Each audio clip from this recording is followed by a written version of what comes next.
Hi there, guys and girls. Welcome back. I needed to make a snack for a get-together. Who doesn't like pizza? And that's what we're going to make. These are pizza bites. Pretty simple to make. Little tricky, but they were so good. My nephew pretty well ate half of them by himself. He just kept grabbing handfuls. Well, they must have been good. Let's get the stuff together and make them right now. Well, we're going to start out with some pizza dough. Any kind you can get out of the grocery store. I've got 2. That should be enough to make 3 ice cube trays full. We're also going to need some pizza sauce. And you don't need a lot. Believe me, we might use a quarter or a third of that jar. And toppings, we're going to put some bacon on, which I've already part cooked, pepperoni, and they're supposed to be the small pepperoni, but I kind of cut each one into quarters. A bunch of onions, they're going to go on all of them. And some green peppers, just in case someone doesn't really want the meat part. And of course, we're going to be using our ice cube trays to actually make the pizza bites. What a great idea. We're also going to need some mozzarella cheese cut into cubes. Okay, we're going to flour up our cutting board because we're going to crack open one of our pizza doughs, and it's usually a good idea to let them kind of come up to room temperature. Make them a little easier to work with. We're going to pull it out, kind of stretch it out a bit. If you got a rolling pin and you want to do that, yeah, that can work. Now, I'm not sure how much I'm going to need here, so I'm going to kind of guess. I'm thinking I can get 3 sections out of it.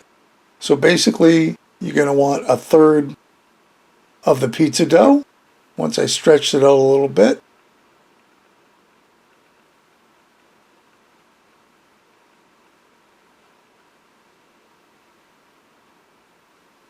I cut the pizza dough, and then I had to cut it again. Oh, you know how soft pizza dough is, right? Now you want to make sure you got enough because you're going to fill in each of the holes, so you are going to need a little extra on the sides. For now, I just had a hard enough time stretching it out, so it would overlap the ice cube trays. Now I haven't put any spray on them. This is straight out of the tube and into the ice cube tray, which I washed before. I ran them through the dishwasher the night before. And that's it. So we're going to see how well they come out. That's my big concern, is once we get everything done, getting them out of the ice cube trays. We'll see.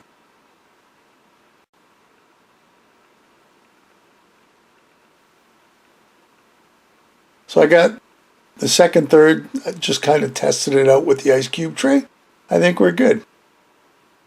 So now we're going to build our first pizza bite, and it's going to be pepperoni.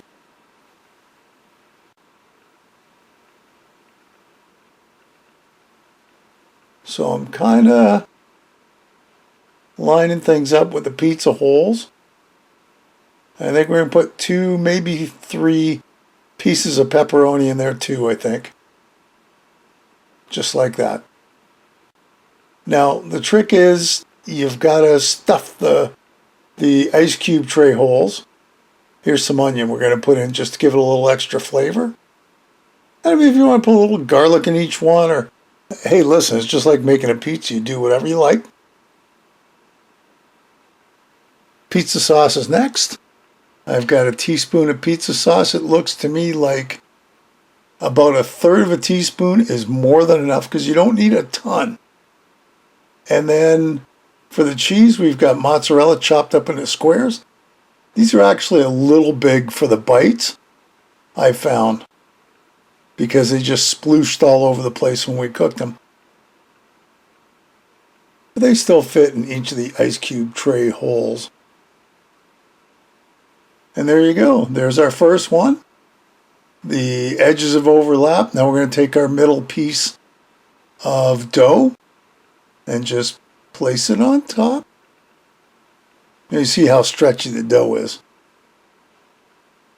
The bottom wasn't so much the problem, the top was. So you really got to be careful you don't overstretch them, at least on the bottom one, so that, well, they're still going to spill, it doesn't matter. but you don't want it to be quite as bad. So there's our first one. That's going to go into the freezer for at least 2 hours. Second tray. Our dough.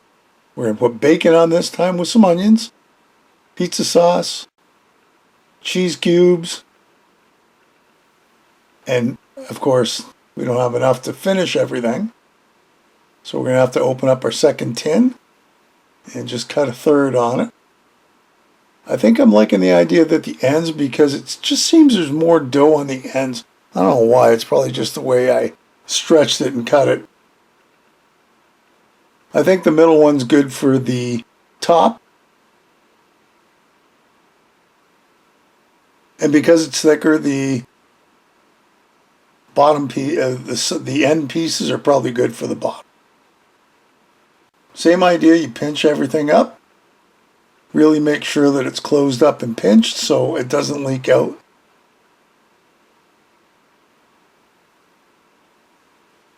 And that's going to go in the freezer. So here's our last 2 pieces of pizza dough. We're going to make a vegetarian one. So that's green pepper chopped up, onions chopped up, pizza sauce, and our cheese. There you go. Let's push it over, get the lid on it. And as with the other 2, same idea. You get your dough, pinch the ends together,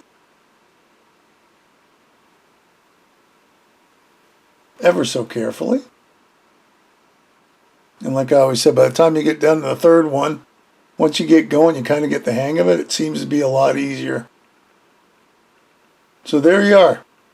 That's going to go in the freezer for 2 hours too. I did attempt to do the leftover dough I had. I was trying to be a little creative. So let me tell you, I'd have to work on it, because what I thought would work, yeah, it didn't really work out. So it was a good idea, but that's for another day. All right, here's our pan, a little bit of parchment paper. Our pizza bites have been in the freezer for actually closer to 3 hours. So let's set it aside and get them out. I'm really curious. Now, my son got them out of the freezer and he didn't quite get them out so I can tell what's what. I didn't really mark them, so I did know what there was. I'm not entirely sure now. So what we do is we take them. They came out of the ice cube tray real simple, and we chop them up into bites. And in the end, there's our pizza bites. All 3 trays ready to go in the oven.